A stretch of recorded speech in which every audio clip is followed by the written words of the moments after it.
భూమి చుట్టూ ఉన్న అన్ని ఉపగ్రహాలు ఒక్కసారిగా ఆఫైపోతాయని ఊహించండి. జీపీఎస్ లేదు, కమ్యూనికేషన్ లేదు, నావిగేషన్ లేదు. అంతరిక్షంలో అకస్మాత్తుగా ఏర్పడే నిశ్శబ్దం. మొదట చనిపోయే వ్యవస్థ జీపీఎస్.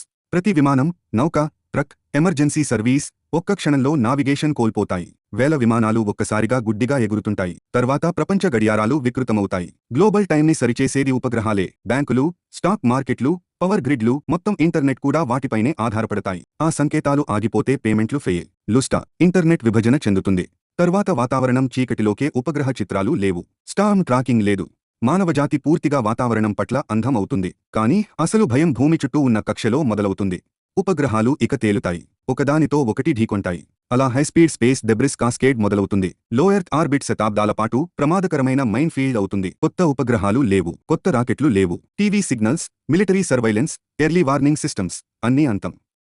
ఒక గంటలోనే మనం 50 ఏళ్ల వెనక్కి వెళ్తాం. మరొక వారం గడిచేసరికి మన జీవితంలో ఎంత భాగం చీకటిలో తేలుతూ ఉన్న ఆ యంత్రాలపై ఎంత ఆధారపడి ఉందో గ్రహిస్తాం.